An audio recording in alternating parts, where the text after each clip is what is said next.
Hi everyone, it's me Camilla, also known as She's So Fabulous. Welcome to my first ever YouTube video and my collaboration with Fabric Giant. I'm going to be filming a sew-along of a pattern that I'm going to be making, and I'm going to be making it using, for the first time ever, some Christmas fabric. So here is the fabric that I have got.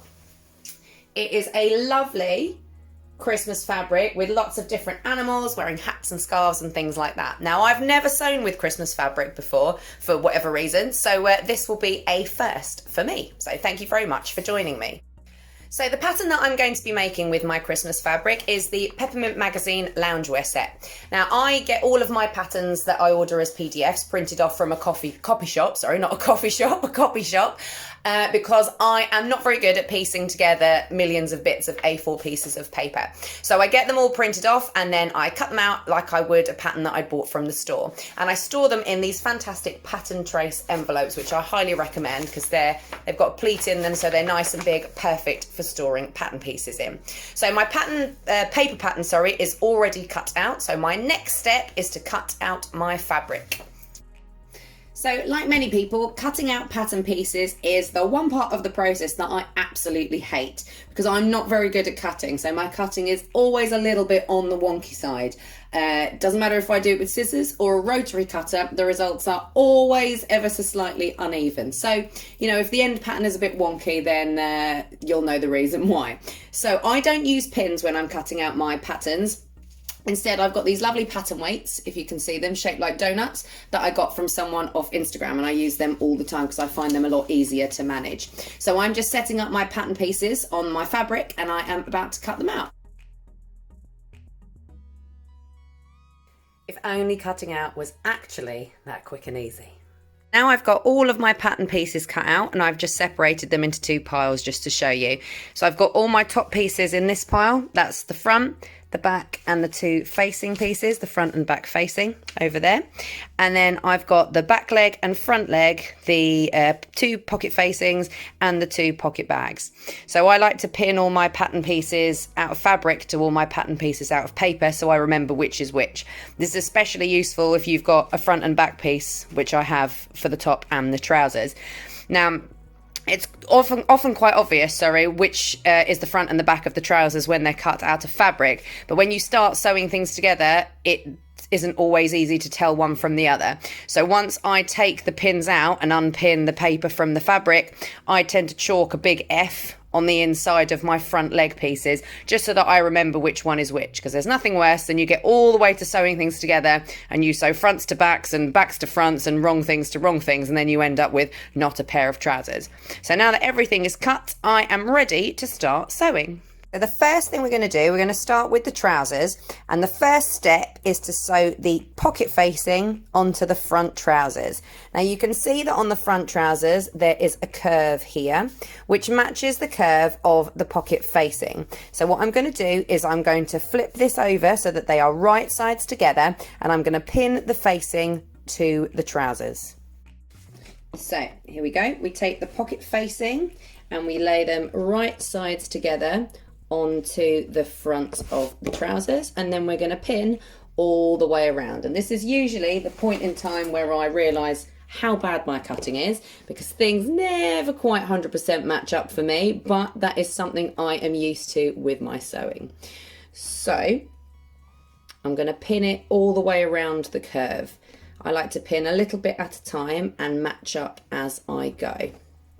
Actually, it's not too bad. It's not too wonky today, so that I will consider a win. Now, I always do my pins, I do them sideways, but because I'm left-handed, I do them going from the outside in so that I can pull them out with my left hand because I find that easier. So once you've pinned, it should look something like this. And then we're ready to start sewing. Now here we are at the sewing machine. So I should have mentioned that the seam allowance on this pattern is 1 centimetre. So I've got this great little contraption that helps me with my seam allowances, because if I don't use it, my seam allowances are also extremely wonky. Wonkiness is a theme with my sewing. I blame it on my bad eyesight. So what I do with this is I put it, it's magnetised, and I put it on the seam allowance gauge, and then that allows me to follow along on the fabric. You see it over here, it gives me a nice line to follow along with the fabric. If you don't want to shell out for one of them, they're not very expensive. I got it on eBay for a couple of pounds, but a strip of washi tape does the job just as well. For my loungewear pattern, I am making a size E in the top and a size D in the trousers, because I like the top to be a little bit bigger, a little bit roomier. So I'm going to get started with sewing. The first thing, as I said, I'm going to sew is the pocket facing to the front of the trousers. So here we go. So the next step is to iron the pocket facings around to the wrong side. So you can see here I've got everything set up. I use this little mat for ironing on because I don't want to take up space with an entire ironing board in my sewing room.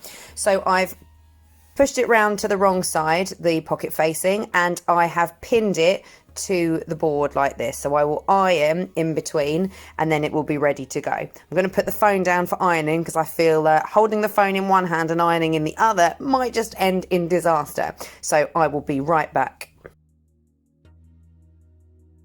So now I have ironed my pocket bag. So this is what they look like on the wrong side of the fabric, and this is what they look like on the right side of the fabric. So you may notice that when I did my ironing, I started ironing on the wrong side just to make sure that I had it correct, and then I turned it round to the front to make sure that it was all neat from the front, which actually it really is. I'm quite impressed with that. So the next step is to top stitch around the edge of the pocket to hold that in place. So that's what I'm going to do now.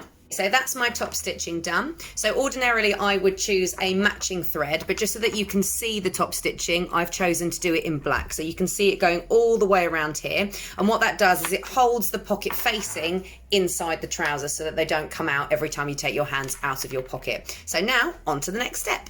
Okay, so now we've got our pocket facing attached onto our front trouser piece, and the next thing to do is attach the pocket backing, which is the piece that looks like this. So as always, you're doing right sides together, so you want to flip this one over like this and pin it in place. Now it's very important that you just pin to the facing, you're not pinning it to the leg. This pocket bag piece is separate, because what you want is for it to look like this from the front when it's when it's sewn together, sorry. So you get, this is the bit that we sewed already, and this is the pocket backing, so you have a pocket effectively. So that is going to be my next thing. Off to the sewing machine. So I have sewn that. You can see that I have just sewn around the curved side here, because the other side will get caught when we sew the trouser legs together, so we don't need to sew down that side yet. So the next step is to attach fronts of trousers to backs of trousers, and we're just going to pin the pockets in place to make sure that they don't move during that process. So I've now pinned my back leg to my front leg with the right sides together, and I'm going to sew them together all the way down the outside leg. So that's my next step.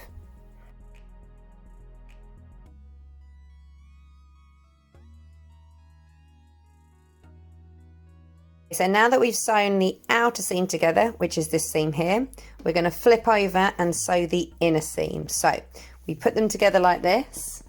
Oh, my phone keeps going wonky every time I have to do something with one hand. So we fold them over like this, and we're basically sewing down here. You don't want to sew this bit together because this is the crotch piece where the fronts and the backs go together. So don't sew this bit for now. So from here down to the bottom, that's the next step.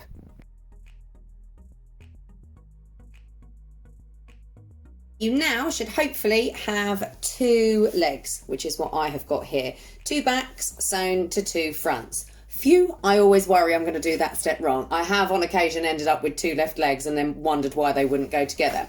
So the next step is to attach one leg to the other. And the easiest way of doing this is you turn one leg the right way round and you pin it inside the other one. So basically what that means is that if one is the right way round, and one is inside out, you're pinning the right sides together.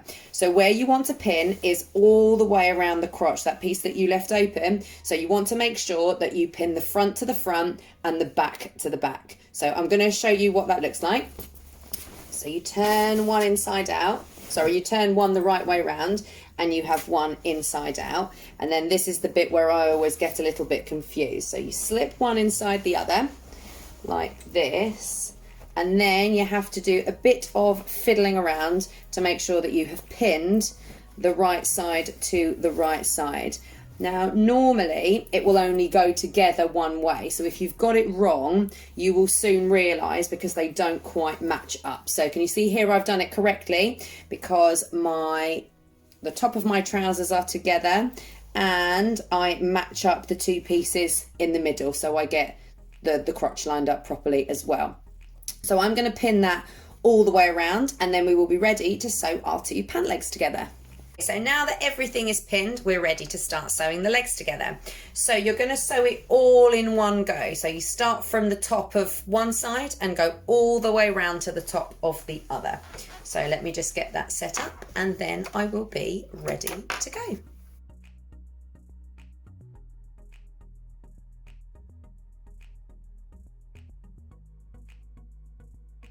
So when you turn everything the right way around, you should be left with a pair of pants which is obviously bigger than the size that you wear, because it's now time to sew in our elastic waistband. So to measure your elastic waistband, you want to do the measurement around your waist minus 8 centimeters, because you want it to have a little bit of stretch, as you can see on this one that I'm wearing, so that it sits on your waist and doesn't fall down. So I've measured this around my waist. I'm now going to take it off and I'm going to take away 8 centimeters. So here is my ruler, a nice metal fabric ruler. 8 centimeters is here, so I am going to cut over here, and I can check that by, see, so now to get around my waist it requires a little bit of stretch, and that means that when it's on, the trousers won't fall down, so that's perfect. So the first thing we're going to do is we're going to sew the ends of the elastic together with a 2 centimeter overlap. And what this will do is create a loop of elastic, which is really important when you're sewing an elastic waistband. So let me just pop them together like this and stick in a pin.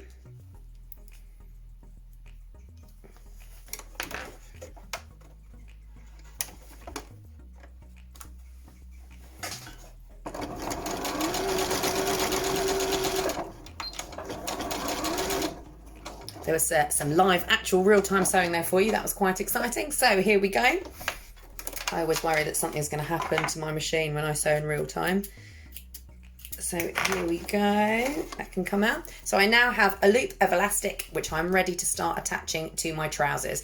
This is probably, I would say, the hardest bit of this whole pattern. Just to getting it right is a bit tricky, but once you know the method, it's actually quite easy when you try and do it again. So prepare yourselves for the fiddliest bit of this pattern. Okay. I should have mentioned that when you're sewing the two pieces of elastic together, you don't just want to do one line of stitching, you need to do a few. That's because there's quite a lot of stress on the elastic when it's around your waist and you don't want it to snap. So I've done 2 lines and then I did a cross as well, so it's nice and tightly held together. So now what you want to do is you want to find the quarter points of the elastic. So where you've sewn them together, that marks half, so you can fold it like this. When it's folded here, the other half is opposite, so I'm just going to stick a pin in like this. And then you want to find the quarter point, so you fold it in half again, and these will be your 2 quarter points here. So again, I'm going to mark them with pins. So the reason you do this is because the elastic is obviously smaller than the trousers. So you want to mark on the quarter point so that you sew it onto the quarter points of the trousers. So you sort of stretch as you go, which is a bit tricky until you get used to how you do it. So you're going to mark on 4 points around the trousers, the 2 side seams, and then the centre front and the centre back, and you will stretch between the pins as you sew. So I'm just going to pin it on now, lining it up with the top of the fabric, and then I will show you how you sew it. Alright, so now I have pinned on my elastic to the inside of my trousers. So as I said, I've pinned it on in 4 places. I've pinned it on at the centre back seam, at the 2 side seams, and at the centre front seam. So what you end up with is something that looks like this. It's pinned on in 4 places and you've got a lot of baggy fabric hanging down. Now what you're going to do when you go to the sewing machine, I'll show you over here because it will be easier, is when the sewing machine is clamped down on one needle, you basically stretch the elastic so that all of that loose fabric gets stitched onto the elastic, and then what you end up with is effectively, as you can see here, a stretchy waistband where all of the fabric is sort of crinkled onto the elastic like that. So you sew in between the pins like this. Now you want to sew this with a zigzag stitch, or you want to do it on an overlocker, because if you sew it with a straight stitch, as soon as that elastic stretches, it's going to pop your stitches. So sew it with a zigzag stitch so that there is some give in the stitching. So I'm going to head over to my machine, and that's what I'm going to do now. So once you've pinned on your elastic, before you start sewing anything, it's a good idea to pin the pockets in place, because where you're stretching things to get the elastic sewn on, which I'll show you in a minute, you don't want to stretch the pocket out of place. So don't put your pins too close to the top, because you don't want to run over them with the fabric. So I put them a bit lower down here to pin everything into place so that my pocket bag and my pocket facing don't stretch. I'll show you in just a second what that actually looks like from the front. So if you can see here, I've just popped a couple of pins in here. So one is there and one is down here to hold the bag and the facing in place, because I don't want them to stretch out of shape and then ruin my trousers entirely.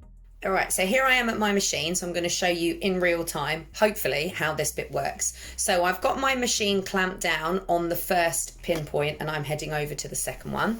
So what I'm going to do is I'm going to stretch out like this, so my fabric is straight and my elastic is pulled nice and tight, and I'm going to take it quite slowly. I'm going to turn the speed down a bit and take it quite slowly.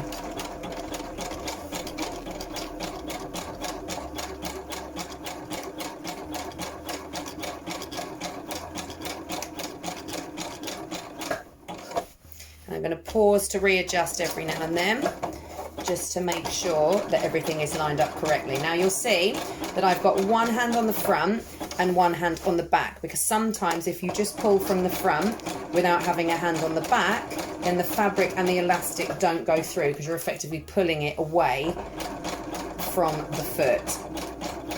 So I'm not pulling it through in any way, I'm just holding it front to back and letting the machine do its work. So I don't want to skip any stitches, because it's quite important, obviously, the elastic is held on properly. So I don't want my trousers to fall down. That would be terrible, wouldn't it? So I'm nearly there at my first, or my second pin, technically, isn't it? So now that I'm here, I'm going to take out that pin, and then I'm going to start the process again. So I'm going to pull it tight to the next pin. So I'm going to do the next few in sped up, because now that you've seen one, you don't need to see all of them. Back in a minute.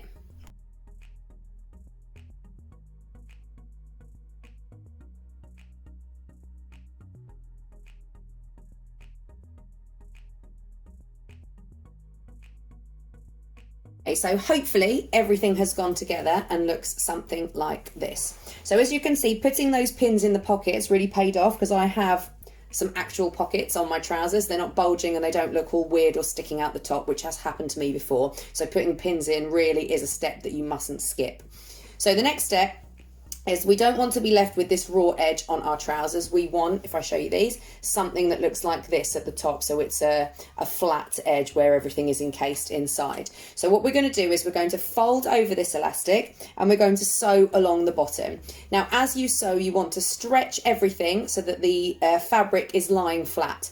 As you can see at the moment, it's crinkly, but we don't want to sew it crinkled, because then everything will be stuck and there won't be any stretch in our pants. So we're going to stretch it like this as we sew, so that everything goes together flat, and then that will be our waistband done. Is the hardest step of these of this loungewear set done, you'll be pleased to know. So what you should have ended up with is a pair of trousers that look like this. So they've got a good amount of stretch in them, and the elastic waistband is nicely encased here in this folded over bit that we did.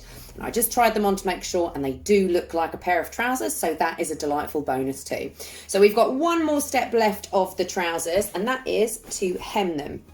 So when I hem, I don't pin anything. What I tend to do is I fold it the width of the foot on my machine and sew all the way around. I sew from the inside outside, and that way I make sure that it is nice and even. Because often what happens when I sew, if I haven't cut things out quite right, they're not quite straight on the bottom. So that way I can make sure that everything is straight as I go around. So hemming, and then we can get on to doing the top, which is much easier and much quicker in comparison. See you in a minute. So now the trousers are done and I'm ready to go on to the top. So before I get started on the top, I just wanted to talk a little bit about this lovely fabric that I'm using. So I don't know how well it comes out on the video, but the colours are really lovely. It's a really, really bright red, and the detail on all the characters is really, really nice. There's lots of different Christmassy animals and Santa, of course.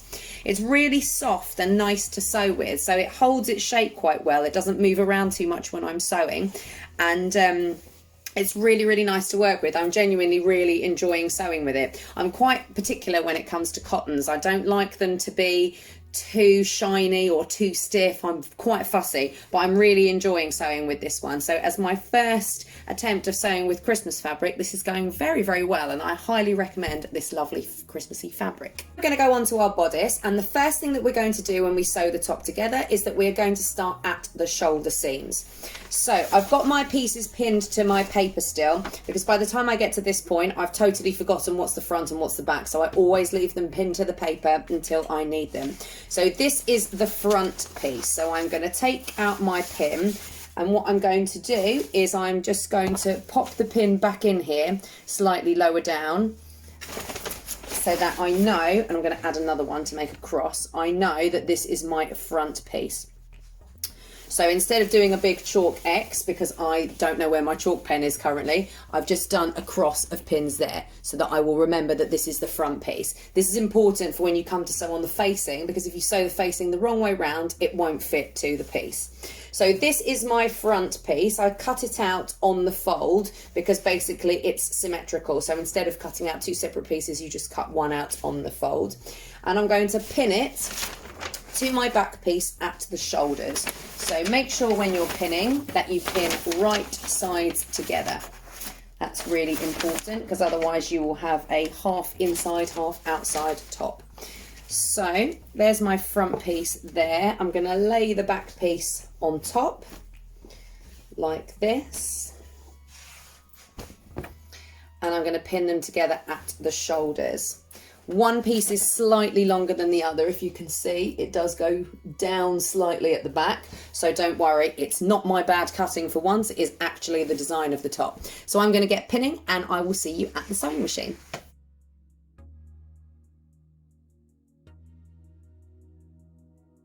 Okay, so here I am back at my sewing machine. I've got my marker back on my 1 centimetre seam allowance, and I'm just going to sew my two shoulders together. So see you in a minute. Now that my front and back bodice pieces are sewn together, I'm now going to turn my attention to my facings. So just like the top pieces, the facings also have a front facing and a back facing.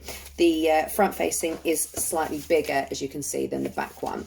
So I'm going to take out my pins, and I'm going to pin and sew my front and back facings together. Before I sew any pieces, I always flatten them out a little bit, because when I cut them, I inevitably end up pulling some of the thread, so I want to make sure everything is nice and flat. So these again are cut on the fold because they're symmetrical, so they're cut as one piece. So I'm going to sew my front and back facings together, right sides facing, so they look like this. So basically when you open it out, it will be one continuous circle that can then be sewn to the bodice. So I'm going to pin these and then sew them, so I will see you in a bit. Now I'm ready to sew the two pieces of my facing together, and this is a nice, quick and simple step, providing nothing goes wrong. So we're using the same seam allowance as we have been the entire way around, so we're still on our 1 centimetre seam allowance, and we sew first one side together. It doesn't matter which side you start on, and then the other. I've got a great stitch on my machine which automatically back tacks at the beginning and the end of the seam, which is great. But it does mean that when I sew on other machines, it's often a step that I forget to do because I'm used to it doing it for me.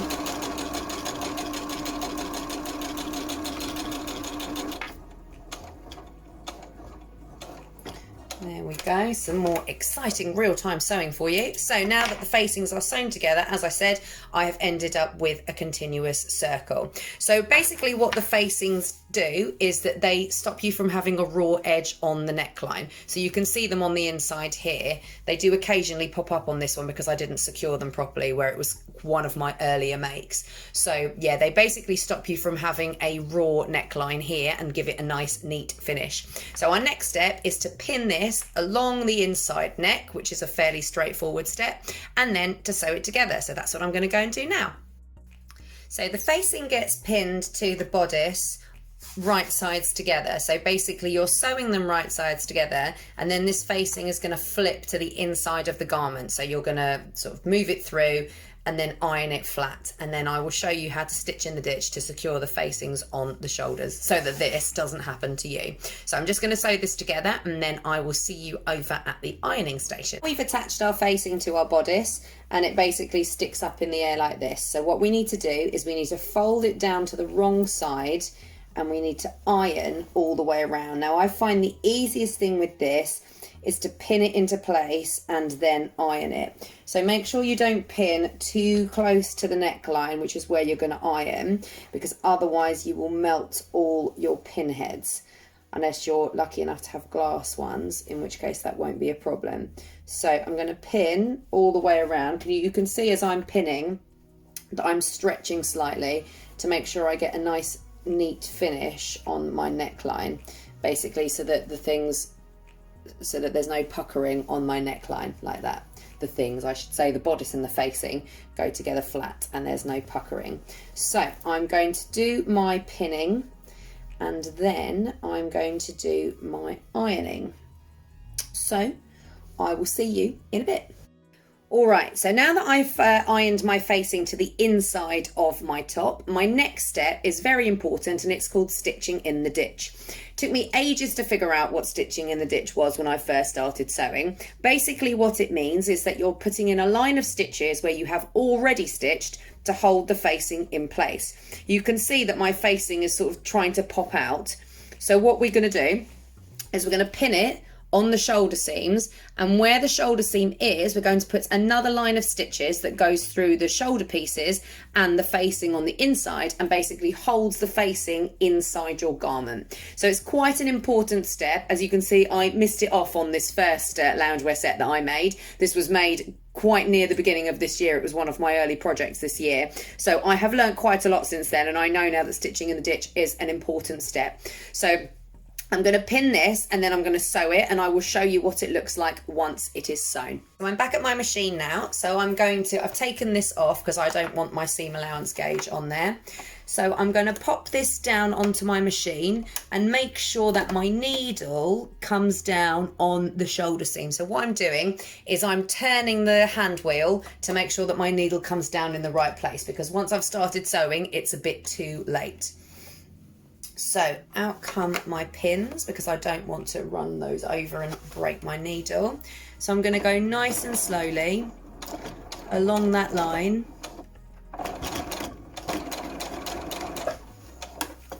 So that we won't be able to see these stitches.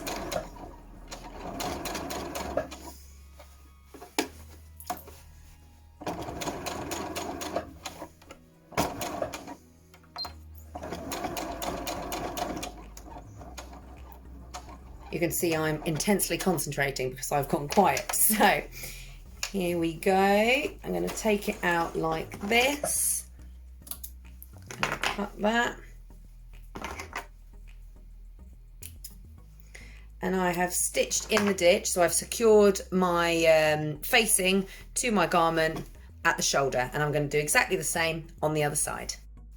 So our next step is that we need to sew along the side seams of our bodice. So we're going to flip it around so that we have got the right sides together. So we've got an inside out garment again. And we're going to pin from under the arm all the way to the bottom on both sides. So I'm going to pin and then I'm going to sew using my same 1 centimetre seam allowance. And then all we've got left to do is hem the sleeves and hem the bottom, and we are done. So let me pin and sew, and we're almost there.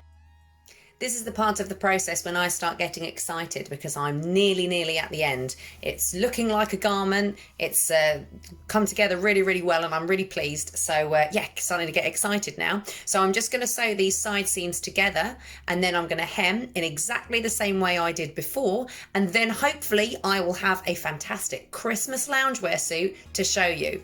See you soon.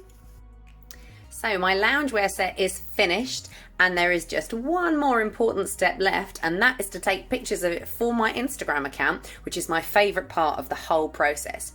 Thank you so much for joining me for my first ever video, and thank you Fabric Giant for this opportunity. I've really enjoyed sewing with Christmas fabric, and I've really enjoyed working with this fabric, which has been such lovely quality and a real joy to work with. So I hope you enjoy my pictures. I'm definitely going to enjoy lounging in this outfit on Christmas afternoon when I have eaten far too much turkey and don't want any tight clothes on. I hope I'll see you on my Instagram account soon. I'm She's So Fabulous. It's been a pleasure. Bye.